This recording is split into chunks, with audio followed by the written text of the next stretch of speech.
Good morning students, welcome है आपका आज की ऑनलाइन क्लास में।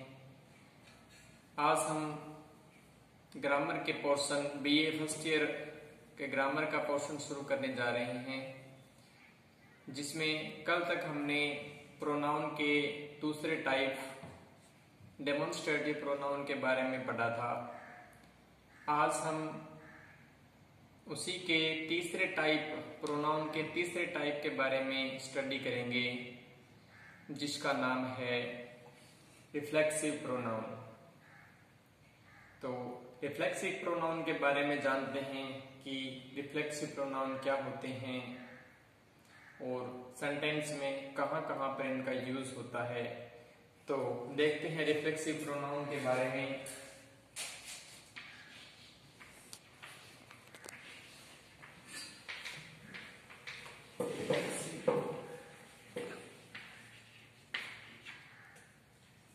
रिफ्लेक्सिव प्रोनाउन, रिफ्लेक्सिव प्रोनाउन का मीन्स होता है कि ये खुद के लिए समय के लिए यूज किए जाते हैं। किसी भी खुद के बारे में अगर कोई बात पे जोर देना हो तो उसके लिए भी इसका यूज करते हैं। इसके अंदर जैसे आई से जो फर्स्ट पर्सन होता है उससे माई सेल्फ का निर्माण होता है।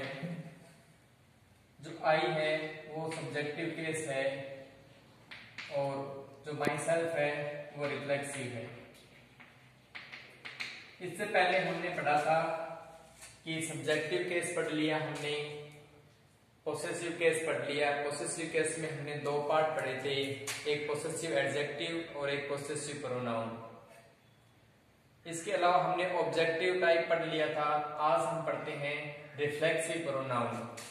आई फर्स्ट पर्सन होता है, इसका जो रिफ्लेक्सिव होता है वो माई सेल्फ होता है, और जो वी है वो भी फर्स्ट पर्सन होता है और उसका जो रिफ्लेक्सिव होता है वो आवर सेल्फ्स होता है, आवर सेल्फ्स। इसी प्रकार जो यू होता है, यू का जो रिफ्लेक्सिव होता है वो दो होते हैं, यूर सेल्फ और यूर सेल्व्स।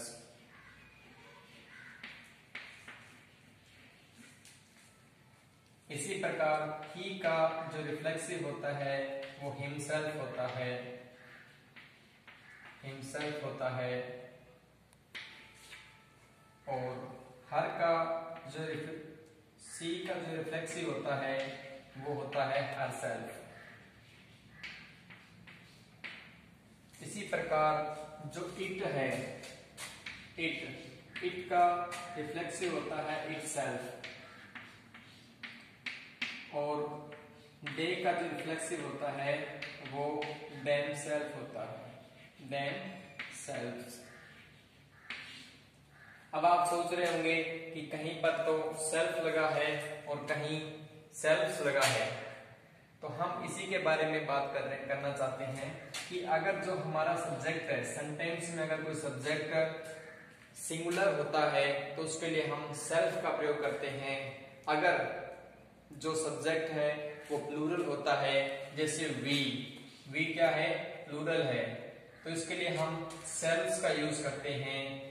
कई बार सेंटेंस के अंदर यू सिंगुलर और प्लूरल दोनों के लिए यूज करते हैं। तो जो यू है उसके लिए अगर सिंगुलर का सेंस दे रहा है सेंटेंस तो उसके लिए सेल्फ यूज करेंगे। अगर प्लूरल का सेंस आ रहा है सेंटेंस में तो हम सेल्फ्स का यूज करेंगे। इसी प्रकार कोई भी थर्ड पर्सन है उसके लिए हम थर्ड पर्सन और सिंगुलर है उसके लिए हम हिमसेल्फ का प्रयोग करेंगे। या जैसे कोई भी फेमिनाइन जेंडर है उसके लिए हम हर सेल्फ का प्रयोग करेंगे। अगर इन्हीं में अगर कोई भी न्यूट्रल जेंडर है, जैसे कोई निर्जीव चीज है, तो उसके लिए हम इट सेल्फ का प्रयोग करते हैं। और कोई भी थर्ड पर्सन और प्लूरल है उसके लिए हम देम सेल्फ का प्रयोग करते हैं। तो हमने देखा कि जो रिफ्लेक्सिव प्रोनाउन है उसका जो निर्माण होता है वो सब्जेक्टिव केस से ही होता है। इस प्रकार हम देखेंगे आगे कि किस किस प्रकार से सेंटेंस में इनका प्रयोग होता है और किस प्रकार से ये यूज किए जाते हैं। तो जो रिफ्लेक्सिव प्रोनाउन है उसका यूज सेंटेंस में सौम्य के लिए भी होता है और दूसरे के लिए भी होता है। और एक अलग चीज आती है, एक ओवन भी होता है, ये इसका अर्थ भी सौम्य होता है, इसका अर्थ भी समय होता है, खुद के लिए यूज होता है ये। लेकिन इसके आगे कई बार इसके आगे हमें एडजेक्टिव का प्रयोग करना होता है, एडजेक्टिव का प्रयोग करते हैं तभी इसका औचित्य हो पाता है। देखते हैं कुछ एग्जाम्पल इसके बारे में कि किस प्रकार से इसका यूज होता है।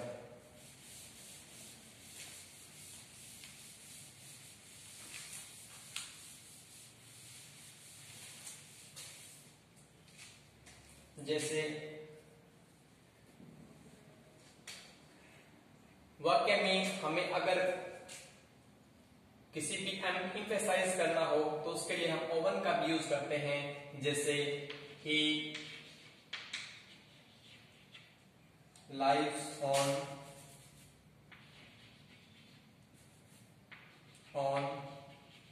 माई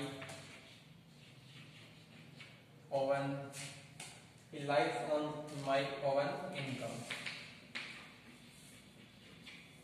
he lives on my own income। यहाँ पर वह खुद की या समय की इनकम पे जीवित है। तो he lives on my own income। यहाँ पर my और own ये सेंटेंस में जोड़ देने काम कर रहा है। किसकी, किस पे डिपेंड, ये किसको प्रदर्शित कर रहे हैं, ही को शो कर रही हैं। इसी प्रकार अगर इसी बात को हमें रिफ्लेक्सिव में कहना हो तो हम कह सकते हैं कि he himself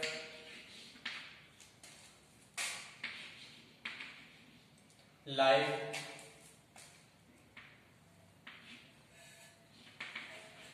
income, he himself live income. तो ही हिमसेल्फ लाइव इनकम वह खुद की, यहाँ पे रिफ्लेक्सिव प्रोनाउन का यूज करते हैं हम समय के बात पर दबाव देने के लिए। तो इस प्रकार हम कह सकते हैं कि ओवन का प्रयोग भी माई ओवन के पहले एडजेक्टिव का अगर प्रयोग होता है तो वो बात पर जोर देने के लिए, एम्फेसाइज करने के लिए होता है।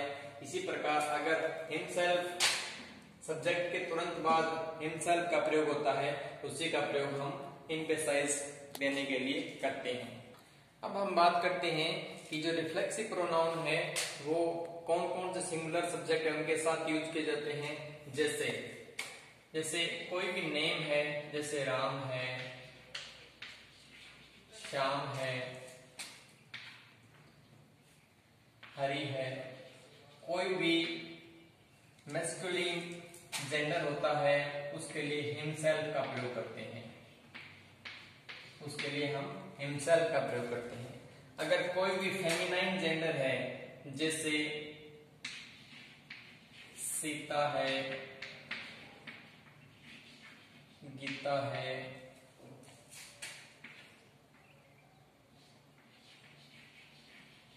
पूनम है, कोई भी नेम है, उनके लिए कोई भी फेमिनाइन अगर जेंडर है तो उसके लिए हम हरसेल्फ का प्रयोग करते हैं। इसी प्रकार कोई भी कॉमन जेंडर है, जैसे कोई भी कॉमन जेंडर है, कॉमन जेंडर जैसे द टीचर,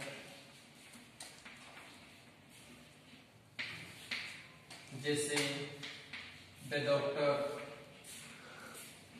तो इन सभी के लिए हम हिमसेल्फ का प्रयोग करते हैं। अगर इनसे हमें फेमिनाइन होने का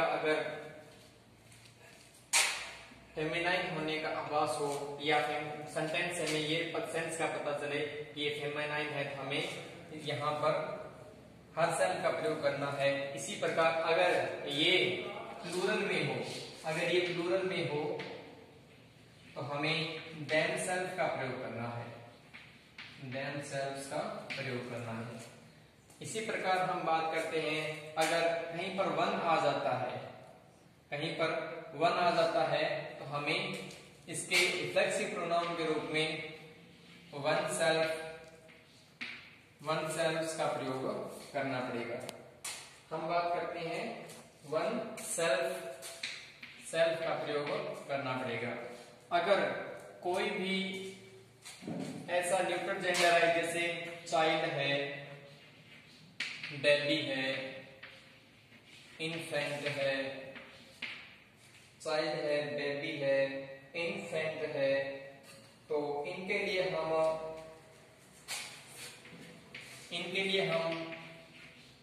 itself का प्रयोग करते हैं, इनके लिए हम itself का प्रयोग करते हैं, जिससे हमें मेल और फीमेल होने का पता नहीं चलता। चाइल्ड, बेबी, इन्फेंट, इससे हमें मेल और फीमेल का नहीं पता चलता, तो हम इनके लिए itself का प्रयोग करेंगे। तो देखिए, राम और श्याम में कोई भी फेमिनाइन, कोई भी मैस्कुलिन जेंडर है तो उसके लिए हम सेल्फ का प्रयोग करते हैं। अगर कोई फेमिनाइन जेंडर है तो उसके लिए हरसेल्फ का प्रयोग करते हैं। कोई भी कॉमन जेंडर है तो उसके लिए हम हिमसेल्फ प्रयोग करते हैं। अगर कोई भी कॉमन जेंडर प्लूरल में है तो उसके लिए देमसेल्फ का प्रयोग करते हैं। और वन अकेला एकमात्र ऐसा प्रोनाउन है जिसके लिए हम वन सेल्फ का प्रयोग करते हैं। और जैसे चाइल्ड, बेबी, इन्फेंट, कोई भी न्यूट्रल जेंडर है तो उनके लिए हम itself का प्रयोग करते हैं। अब हम कुछ एग्जांपल देखते हैं और देखते हैं किस किस प्रकार से इनका एम्फेसाइज के लिए और प्रोनाउन के रूप में इनका यूज होता है। अब हम देखते हैं कि जो रिफ्लेक्सिव प्रोनाउन है उसका सेंटेंस में किस प्रकार से यूज किया जाता है। हम देखते हैं आई हर्ट माई सेल्फ। कई बार ऐसा होता है कि जो सब्जेक्ट होता है वही ऑब्जेक्ट भी होता है। कुछ सेंटेंसेस होते हैं जिसमें वह खुद सब्जेक्ट होता है और वह खुद ही ऑब्जेक्ट भी होता है।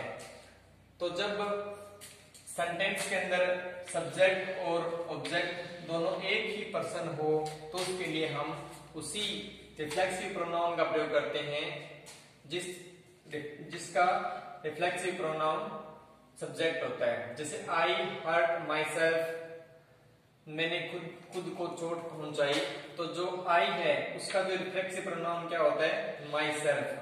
तो दोनों में अगर सब्जेक्ट और ऑब्जेक्ट एक ही पर्सन हो तो उसके लिए हम रिफ्लेक्सिव प्रोनाउन, उसी रिफ्लेक्सिव प्रोनाउन का प्रयोग करते हैं जिसका सब्जेक्ट है। अगर सब्जेक्ट और ऑब्जेक्ट दोनों डिफरेंट हो, दोनों अलग अलग हो, तो उसके लिए हम रिफ्लेक्सिव प्रोनाउन का यूज नहीं करते। जैसे ही नोज मी, वह मुझे जानता है, तो ही सब्जेक्ट है और मी ऑब्जेक्ट है। तो सब्जेक्ट और जो ऑब्जेक्ट है ये दोनों अलग अलग हैं, इसलिए हम यहाँ पर रिफ्लेक्सिव प्रोनाउन का प्रयोग नहीं कर सकते। इसी प्रकार हम बात करते हैं तीसरे टाइप के बारे में, the baby has broken its leg. मैंने बताया था कि अगर कोई भी न्यूट्रल जेंडर होता है जिसके बारे में हमें पता नहीं चलता कि ये मेल है या फीमेल है, तो उसके लिए हम इट का प्रयोग करते हैं और इट का जो रिफ्लेक्सिव होता है वो इटसेल्फ होता है, इट्स। तो इसके लिए हम जैसे the baby has broken its leg, तो the baby has broken itself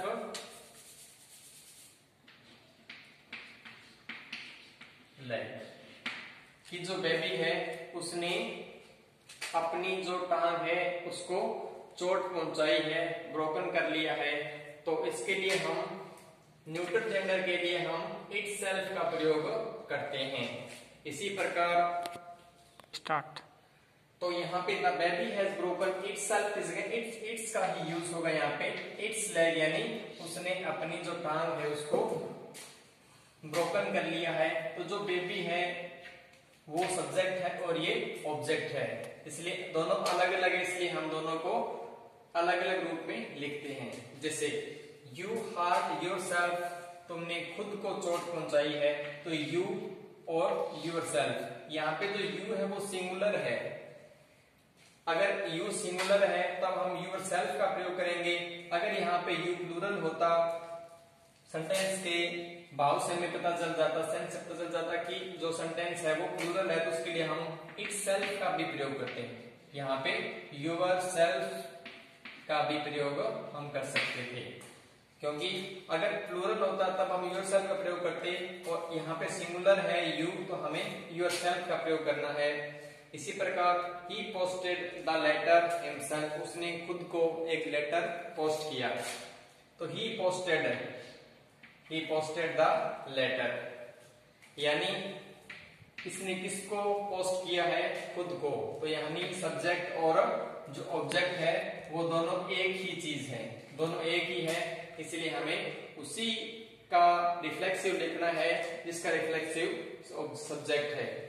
उसी प्रकार हम बात करते हैं the town itself is not very large, कि जो शहर है वो समय इतना बड़ा नहीं। इसने अपनी बात पर जोर देने के लिए हम जो सब्जेक्ट है उसके तुरंत बाद उसका रिफ्लेक्सिव यूज करते हैं।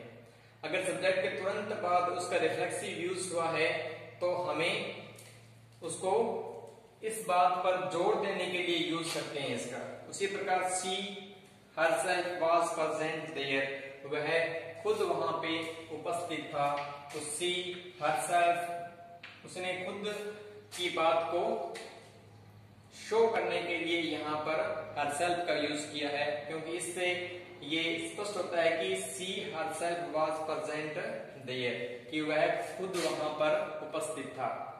इसी प्रकार अगर हम कभी भी जो रिफ्लेक्सिव प्रोनाउन है उसका प्रयोग सब्जेक्ट के रूप में नहीं कर सकते, जैसे माई सेल्फ,